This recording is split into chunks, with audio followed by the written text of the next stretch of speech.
Good morning students. कैसे हैं आप सब? उम्मीद है अच्छे होंगे, है ना? तो आज हम स्टार्ट करने वाले हैं क्लास 10th की गणित में फर्स्ट एक्सरसाइज, वास्तविक संख्याएं, रियल नंबर। ठीक है,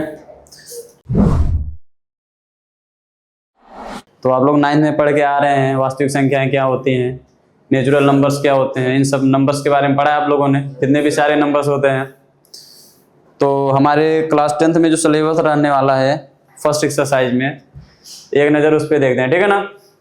देखो, हम लोग इसमें पढ़ने वाले हैं जो हमारा फर्स्ट एक्सरसाइज है, उसमें पहला पढ़ेंगे हम लोग यूक्लिड विभाजन विधि द्वारा हम एचसीएफ कैसे निकालते हैं किन्हीं भी दो नंबर्स के। एचसीएफ एलसीएम निकालने सभी को आता होगा? आता है? ठीक है, पहला जो रहने वाला है हमारा टॉपिक, हमारा पहला टॉपिक रहने वाला है यूक्लिड विभाजन विधि द्वारा एचसीएफ और एलसीएम, एचसीएफ निकालना। क्या निकालना? एचसीएफ।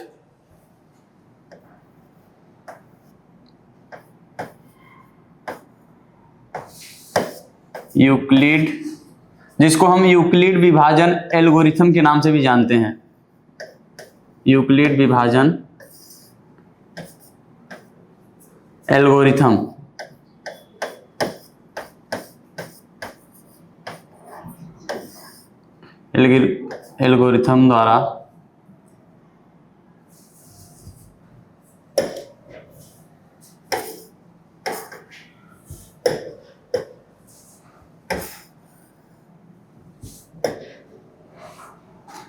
एल्गोरिथम द्वारा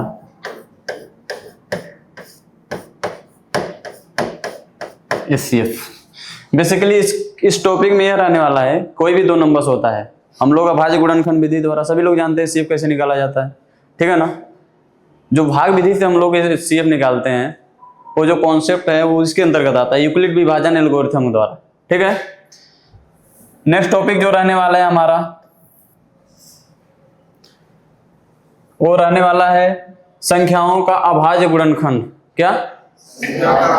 अभाज्य गुणनखंड विधि द्वारा एचसीएफ एलसीएम कैसे निकालते हैं। ठीक है,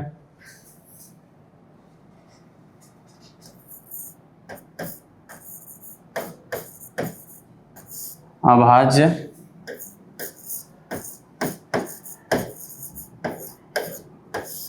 गुणनखंड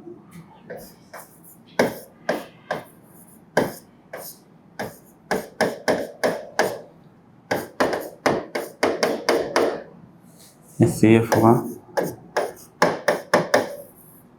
एलसीएम। ठीक है, जो थर्ड टॉपिक हमारा रहने वाला है, इसमें हम लोग सीखने वाले हैं प्रूफ। प्रूफ किस चीज का? कोई भी संख्या अपरिमेय संख्या है। क्या है? अपरिमेय संख्या। तो अपरिमेय संख्या, उसके प्रूफ के बारे में हम लोग देखेंगे कि वाकई में यह अपरिमेय संख्या तो क्यों है। इसका हम लोग टोटल इसमें क्या देखने वाले हैं? प्रूफ देखने वाले हैं। ठीक है, संख्या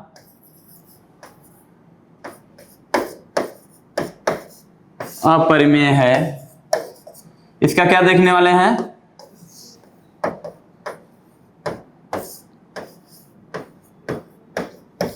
इसका प्रूफ देखने वाले हैं। ठीक है ना? जो नेक्स्ट टॉपिक है हमारा वो है डेसिमल एक्सपेंशन, दशमलव प्रसार। क्या है? दशमलव प्रसार।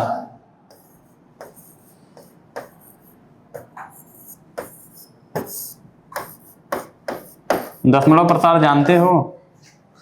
देखो, सभी ने पढ़ा है, जैसे 4/5 है, हम 4 को 5 से डिवाइड जब करते हैं तो पॉइंट के कितने अंक तक जाता है दशमलव? देखो 0.8 ये आता है ना।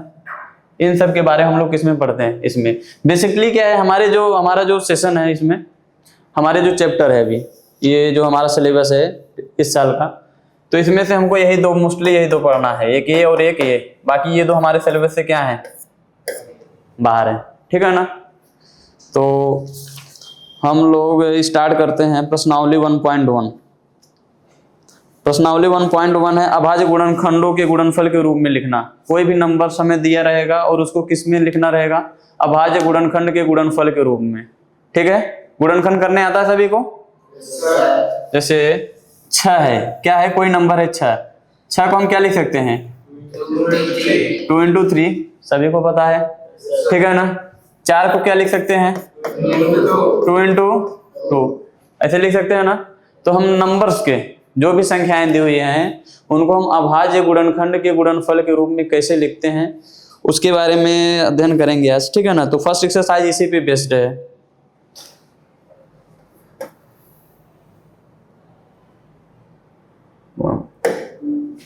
चलो एक्सरसाइज प्रश्नावली 1.1 देख लो।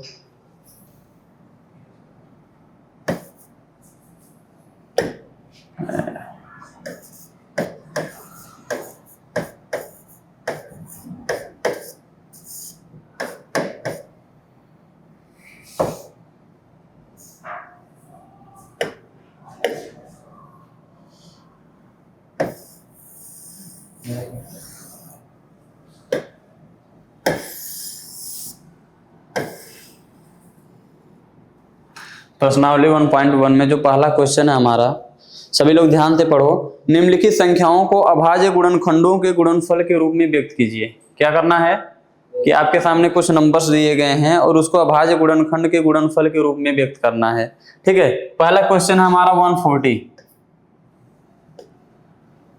जो पहला क्वेश्चन है हमारा 140, इसको किस रूप में लिखना है, अभाज्य गुणनखंडों के गुणनफल के रूप में लिखना है, ठीक है ना। तो देखो कैसे करते हैं, हम 140 को ऐसे लिख लेंगे, ये तरीका तो सभी को पता होगा, ठीक है। पहले किससे भाग देंगे, 2 से, 2 से भाग दो, 2 सत्ते 0 लिख लेंगे एज इट इज, ठीक है ना। 2 से 2 3 6, 1 बचा 0, कितना हो गया 10, 2 बचे 10।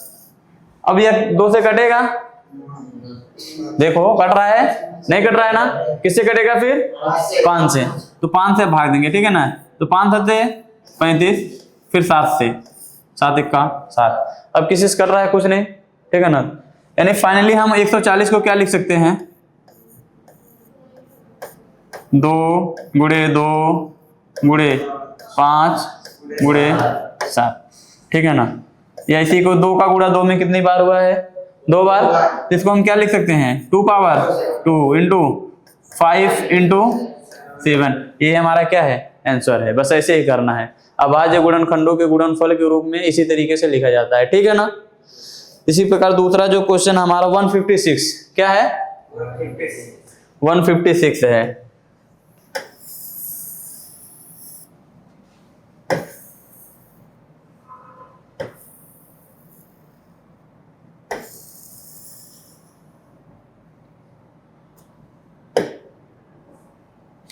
दूसरा वाला है हमारा 156, देखो 156 को हम ऐसे ही करेंगे। चलो किससे काटें, पहले 2 से, 2 सत्ते 14, कितना बचा 1 और 6 मिलके कितना हो गया 16, तो 2 अट्ठे 16। अब 2 से 2 3 6, 1 बचा भी, 1 और 8 कितना हो गया 18, दोनों 18, क्या भैया 2 से कटेगा, डिविजिबिलिटी रूल पढ़ा है आप लोगों ने। अगर लास्ट में हमारा कोई भी इवन नंबर आता है, सम संख्याएं आती है, तो संख्या हमेशा सदैव किससे कटता है, 2 से कटता है। लेकिन यहाँ 9 क्या होता है, विषम संख्या है क्या, तो 2 से नहीं कटेगा। फिर 3 से देखो कट रहा है क्या, 3 1 3 3 3 9, 3 से कट रहा है, 3 से काट दो, 3 1 3 3 3 9। अब यह 13 किसी से कटेगा, 13 सिर्फ 13 से कटेगा, 13 1 13, ठीक है ना। तो फाइनली हम इसको कैसे लिख सकते हैं, 156 को 156 का जब हमने अभाज्य गुणनखंड किया तो कुछ क्या आया हमारा, 2 का गुणा 2 में कितनी बार हुआ है, 2 बार, 2 पावर 2 इंटू 3 इंटू 13। आई बात समझ में, एनी डाउट, ठीक है। नेक्स्ट क्वेश्चन है हमारा 3825, क्या है 3825, 25। देखो इसको भी इसी तरीके से हम लोग करेंगे 3825।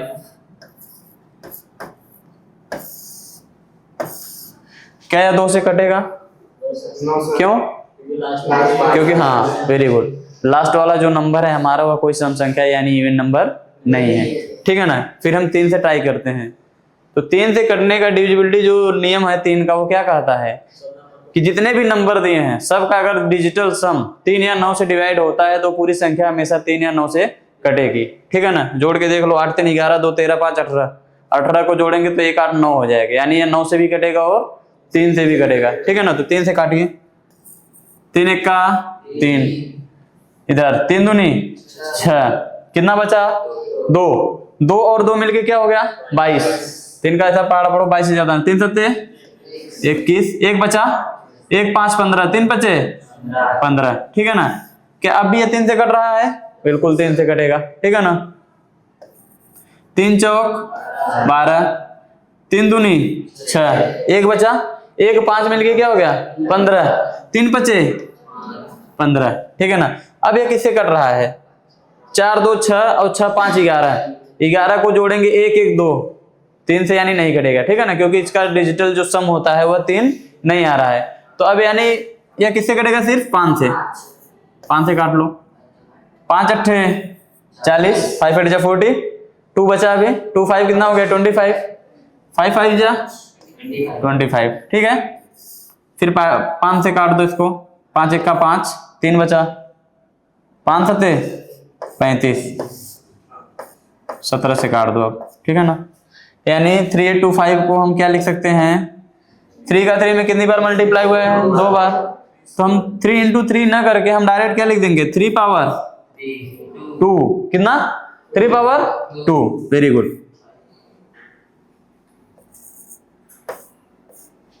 इंटू 5 का मल्टीप्लाई 5 में कितनी बार हुआ है? 2 बार।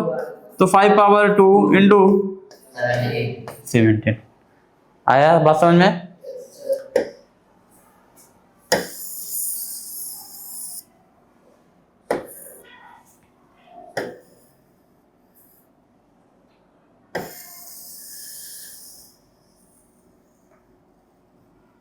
सेकेंड हो गया और हमारा थर्ड भी हो गया, ठीक है ना। अब नेक्स्ट क्वेश्चन देखते हैं। नेक्स्ट क्वेश्चन है हमारा 505, 5005, ठीक है।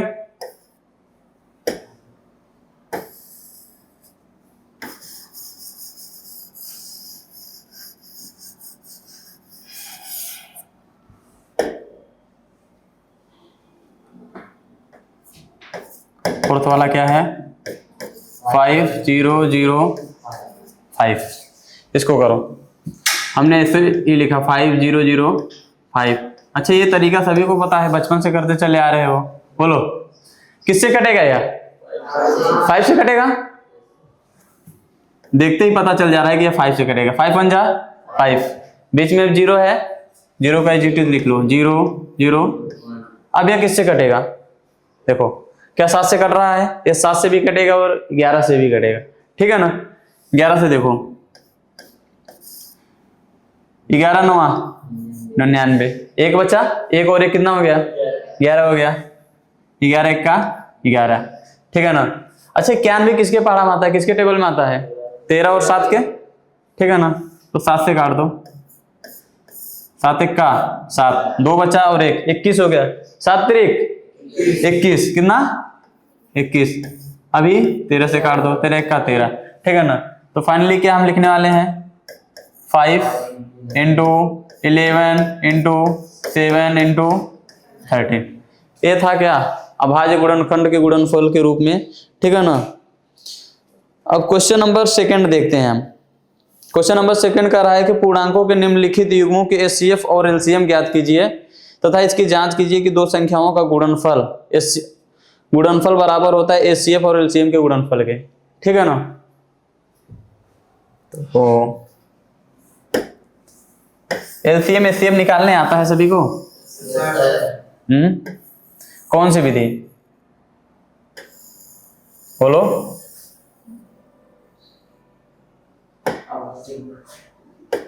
आज हम सीखने वाले हैं अभाज्य गुणनखंड विधि द्वारा एलसीएफ और एलसीएम कैसे निकालते हैं। ठीक है ना, क्या सीखने वाले हैं? अभाज्य गुणनखंड विधि द्वारा एचसीएफ और एलसीएम कैसे निकालते हैं। ठीक है, सपोज दैट जैसे कोई एक एग्जांपल लेते हैं, हमारे सामने दो नंबर दिया है 26 और 91। कितना? 26 और 91। यहाँ पे हम लिख दे रहे हैं अभाज्य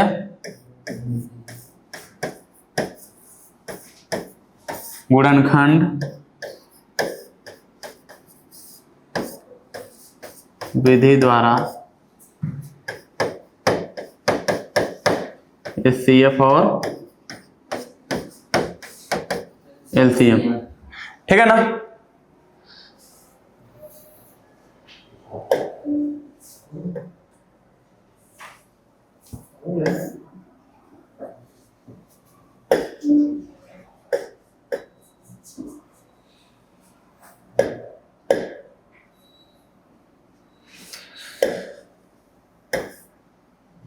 चलो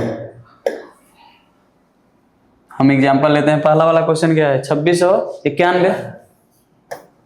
जैसे इसी को लेते हैं हम, दो संख्याएं हमारे सामने 26 और 91, यही दो संख्याएं हैं और इसी का क्या निकालना है हमको?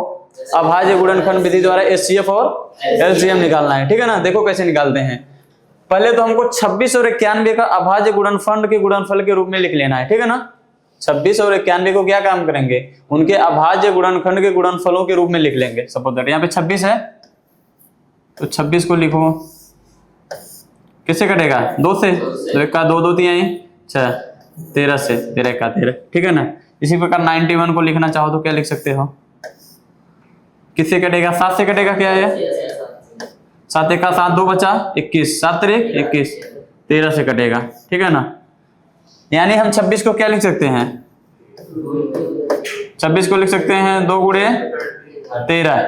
ठीक है, 91 को क्या लिख सकते हैं?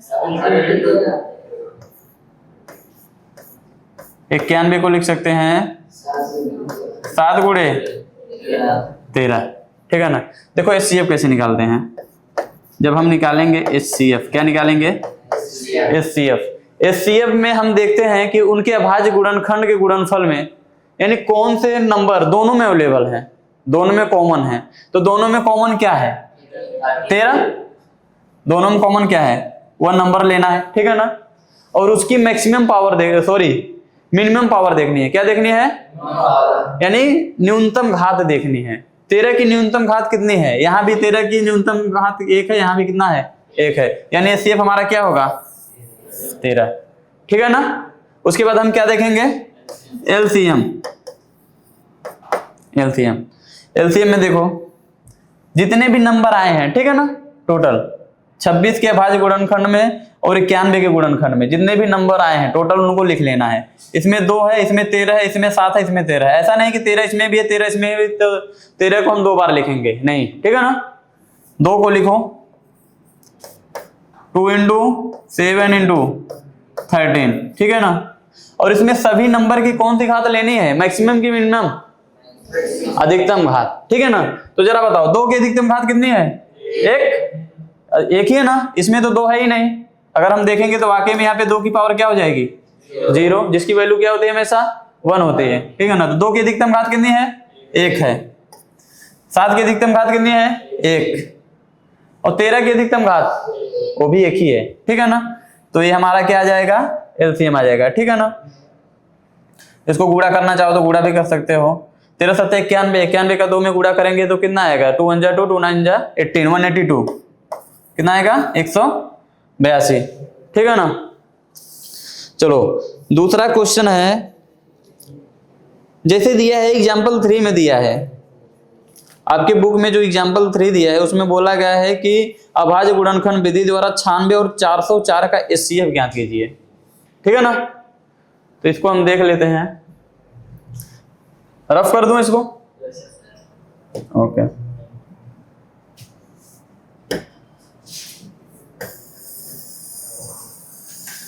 अच्छा ये सब तो आ रहा होगा ना तुम लोगों को, बहुत बेसिक चीजें हैं।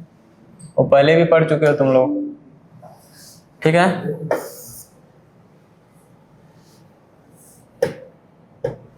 चलो एग्जाम्पल 4 दिया है कि संख्या 6, 72 और 120 का, देखो उदाहरण 4 दिया है इसमें, ठीक है ना।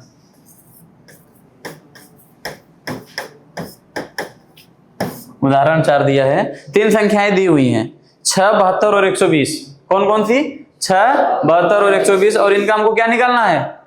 एचसीएफ भी निकालना है, एलसीएम भी निकालना है। बट मेथड कौन सा होना चाहिए? अभाज्य गुणनखंड विधि, यानी प्राइम फैक्टराइजेशन मेथड, ठीक है ना।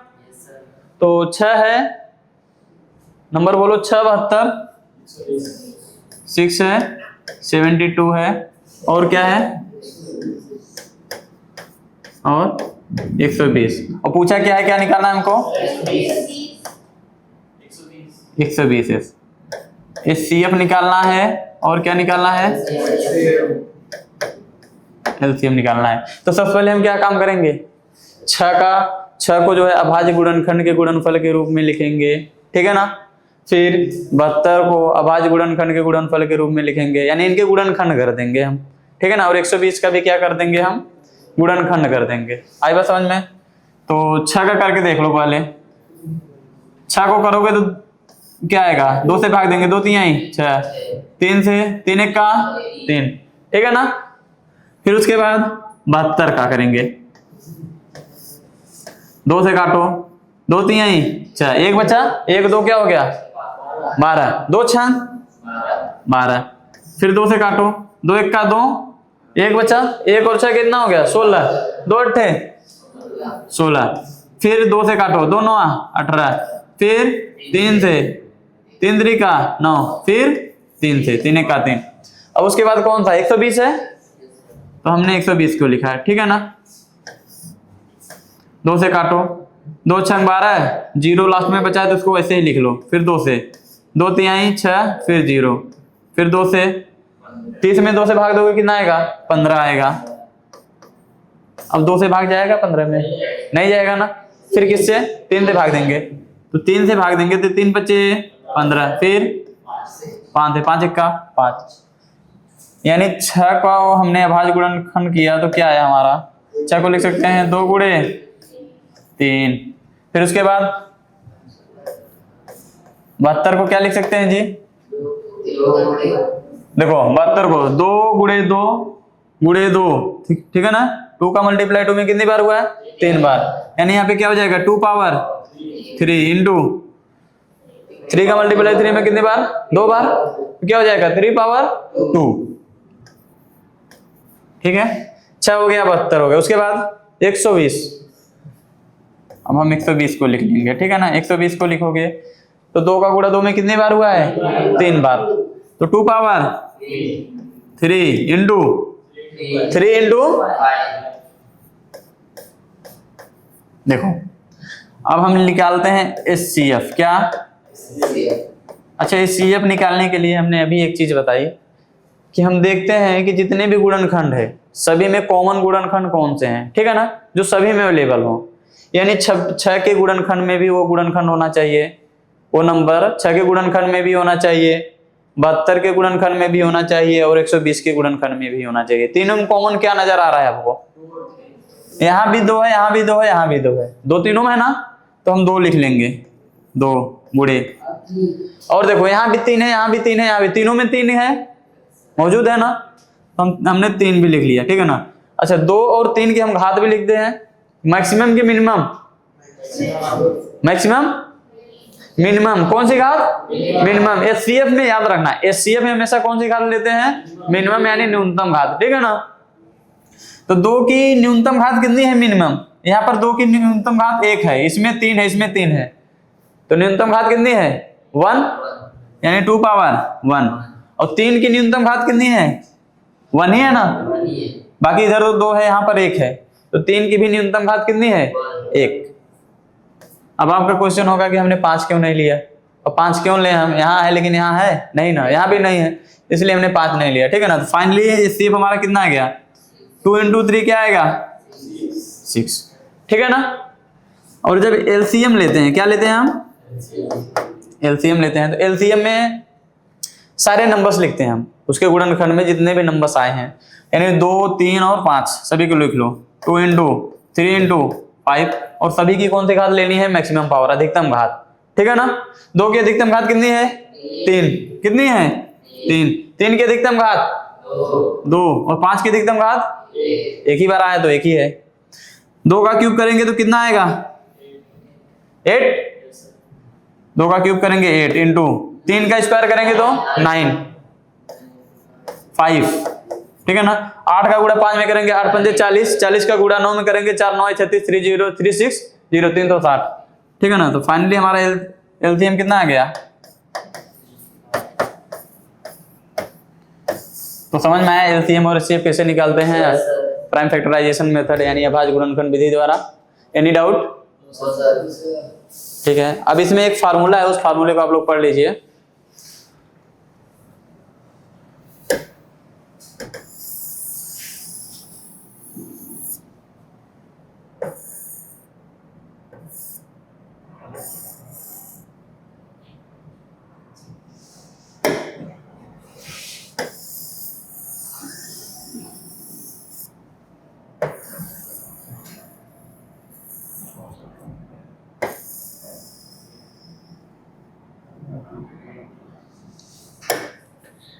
देखो आगे जो प्रश्नावली 1.1 में क्वेश्चन नंबर 2 है, उसमें हमको प्रूफ करना है कि कोई भी 2 नंबर है, सपोज दैट 2 नंबर है हमारे सामने, एक संख्या ए है और दूसरी संख्या बी है, ठीक है ना।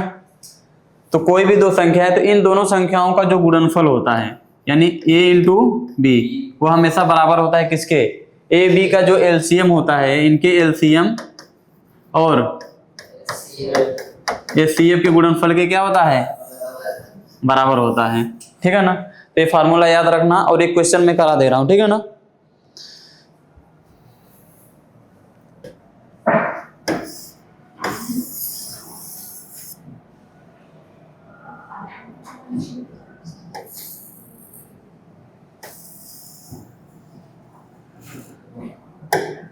देखो पहला दूसरा क्वेश्चन है, हमको प्रूफ करना है, हमको दिखाना है कि 26 और 91 का जो गुणनफल है यानी इनका जो प्रोडक्ट है वो बराबर होगा इनके सीएफ और एलसीएम के गुणनफल के, ठीक है ना। ये हमको क्या करना है, प्रूफ करना है।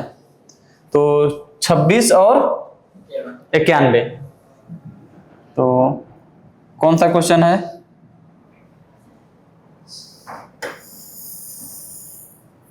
क्वेश्चन नंबर 2, ठीक है, 2 है ना। 2 का पहला है 26 और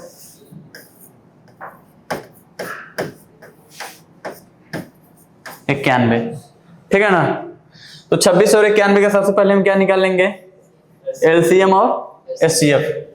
तो सबसे पहले क्या करेंगे, 26 और 91 का गुणनखंड करेंगे, 2 से काटो, 2 1 का 2, 2 3 6, फिर 13 से 13 1 का 13, ठीक है ना। अब यहाँ पे क्या निकालेंगे हम, इसको 7 से भाग दो, 7 से भाग दो कितना जाएगा, 7 1 का 7, 2 बचा 21 हो गया, 7 3 1 21, फिर 13 से, ठीक है ना। यानी 26 का अभाज्य गुणनखंड क्या आया, 2 इंटू 13, 91 का 7 इंटू 13, यही आया ना। जब आप एचसीएफ निकालोगे तो कितना आएगा जरा बताओ तो। एचसीएफ में हम कॉमन देखते हैं, दोनों में कॉमन कितना है 13, एचसीएफ 13 आया। और एलसीएम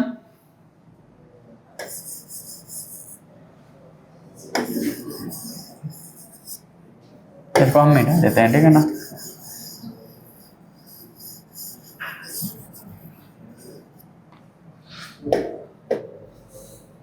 एलसीएम कितना आया, एलसीएम हमारा है देखो 2 7 13, 2 गुणे 7 गुणे 13, ठीक है ना। इसका हम आपस में गुणा करेंगे कितना आएगा, 13 7 91, 91 का हम 2 में मल्टीप्लाई करेंगे कितना आएगा, 2 1 जा 2 यानी 182 आएगा, ठीक है ना।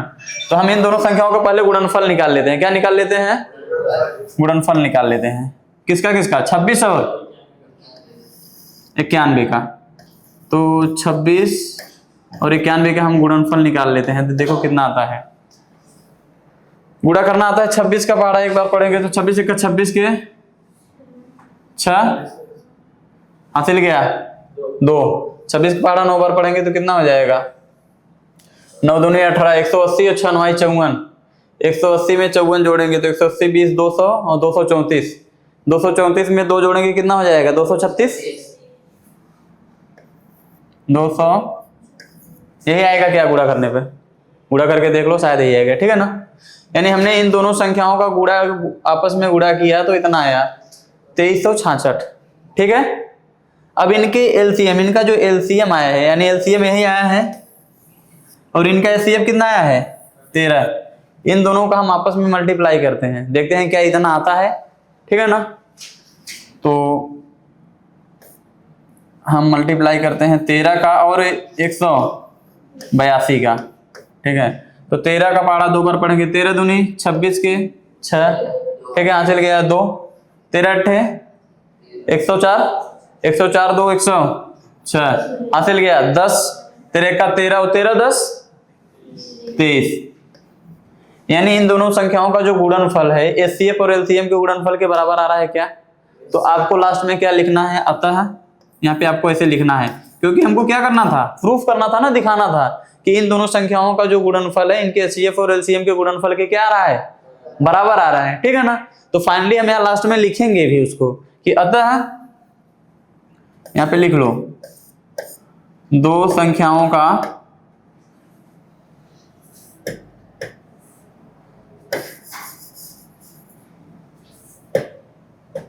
मान लो ऐसे लिख लो, अतः a into b is equal to, हाँ एलसीएम गुणे एचसीएफ लिखो या एचसीएफ गुणे एलसीएम लिखो, कोई फर्क नहीं पड़ता, ठीक है ना।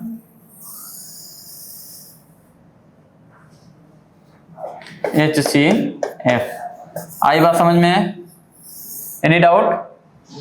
तो एलसीएम एचसीएफ कैसे निकालते हैं, भाज्य गुणनखंड विधि द्वारा, ठीक है। संख्याओं को उनके अभाज्य गुणनखंड के गुणनफल के रूप में कैसे लिखा जाता है, ठीक है।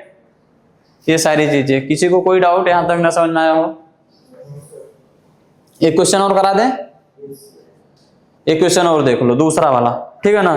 510 और 92 बोला है कि पूर्णांकों के निम्नलिखित युग्मों के एचसीएफ और एलसीएम ज्ञात कीजिए तथा इसकी जांच कीजिए कि दो संख्याओं का गुणनफल बराबर एचसीएफ गुणे एलसीएम, ठीक है। तो इसको मिटा दूं, ओके चलो। नंबर है हमारे, दो संख्याएं दिए हुए हैं 510 और 92।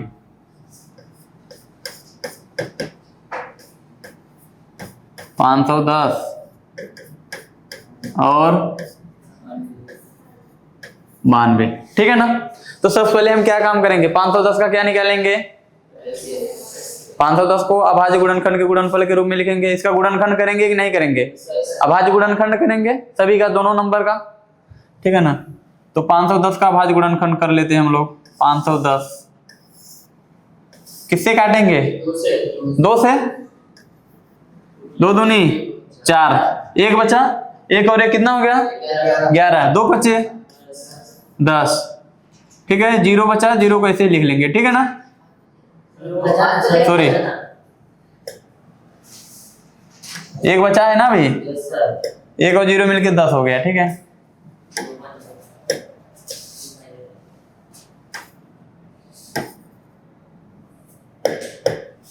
देखो 2 दूनी 4, 1 बचा, 2 बचे 10, 2 बचे 10।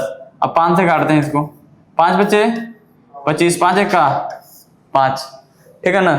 3 से कट रहा है, 3 से भी काट दो, 3 1 का 3, 2 बचा, 3 7 21 और 17 से, 17 1 का 17। उसके बाद क्या है 92,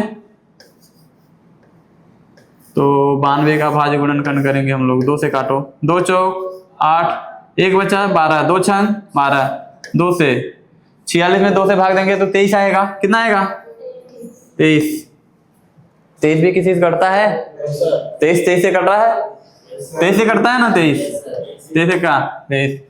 तो अब बताओ 510 को हम क्या लिख सकते हैं, 2 गुणे 3 गुणे 5 गुणे 17, ठीक है ना। इसी प्रकार 92 को हम क्या लिख सकते हैं, 2 का गुणा 2 में कितनी बार हुआ है, 2 बार, तो 2 पावर 2 इंटू 23, क्लियर, ठीक है ना। अब क्या निकालेंगे हम, HCF, क्या निकालेंगे, HCF, वेरी गुड। HCF निकालने में हम क्या देखते हैं विवेक, क्या देखते हैं HCF में,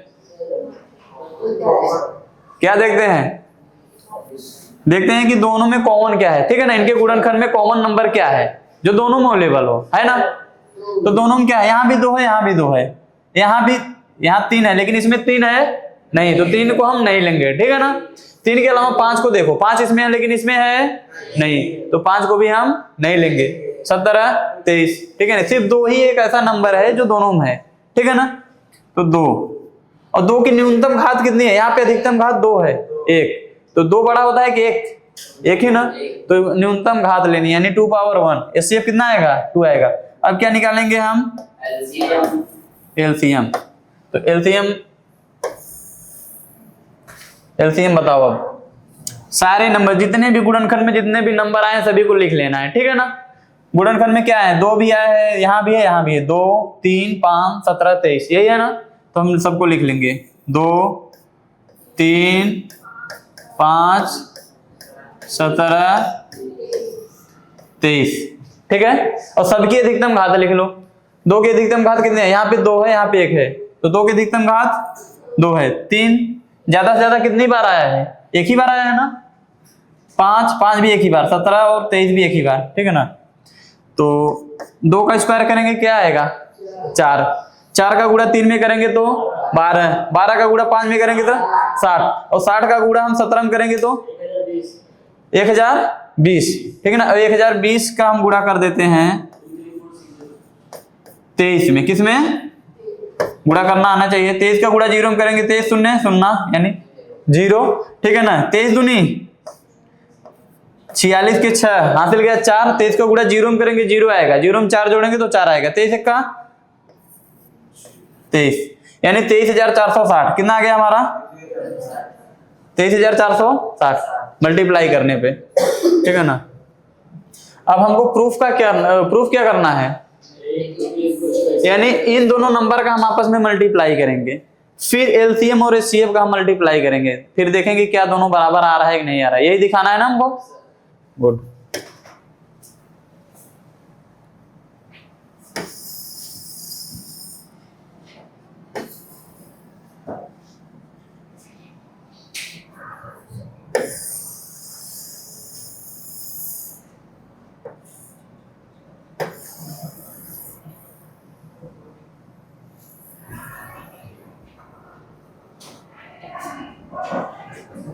ठीक है।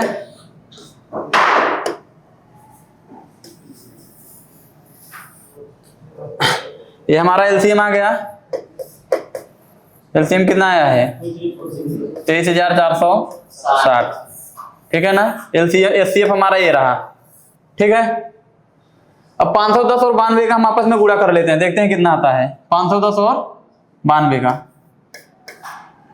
गुणा करो, 92 में 2 से गुणा करेंगे, 2 शून्य शून्य 2 1 का 2 2 25 10 1020, ठीक है। 9 9 का गुणा करो, 0 9 का 9 9 25 45, जोड़ दो 0 2 9 5 1 6 4, 46,920 आया। तो यहाँ पे हम लिखते हैं 510 गुणे 92 बराबर कितना आया है 46920, इतना आया है, ठीक है। अब इसके LCM और HCF का भी गुणनफल निकालते हैं, यानी LCM और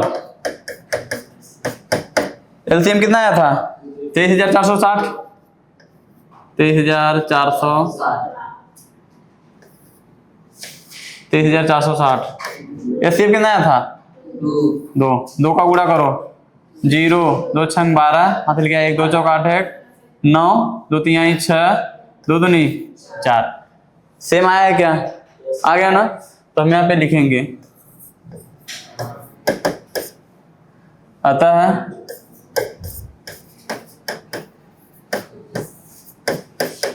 दो संख्याओं या संख्याओं को लिखना चाहो तो वो भी लिख सकते हो, 510 और 92 का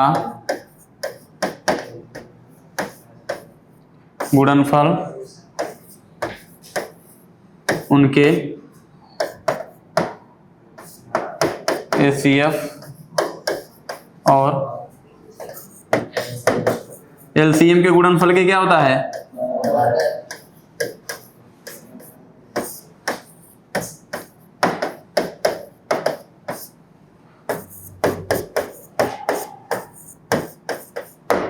ठीक है। तो क्लियर हुआ यहां तक। आज हमने क्या क्या सीखा, हमने सीखा कि नंबर्स को उनके अभाज्य गुणनखंड के गुणनफल के रूप में कैसे लिखते हैं, ठीक है ना। हमने उनके HCF और LCM को निकालना सीखा अभाज्य गुणनखंड विधि द्वारा। और दूसरा हमने फार्मूला सीखा कि कोई भी दो नंबर हैं, कोई भी दो नंबर गिवन है तो उनका जो गुणनफल होगा उनके HCF और LCM के गुणनफल के क्या होता है, हमेशा बराबर होता है। आई बात समझ में। और ये जो फार्मूला है इसकी सहायता से हम बहुत सारे क्वेश्चन सॉल्व भी कर सकते हैं। सपोज दैट इसमें हो सकता है कोई भी दो नंबर दिया हो, उनका HCF दिया हो, LCM पूछ दे तो फार्मूला लगा के कर सकते हैं। कोई भी दो नंबर का LCM और HCF दे रखा हो, उनमें से एक ही नंबर दिया हो तो ये फार्मूला लगा के हम दूसरा नंबर भी ज्ञात कर सकते हैं, ठीक है ना। तो आज के लिए इतना ही, ठीक है।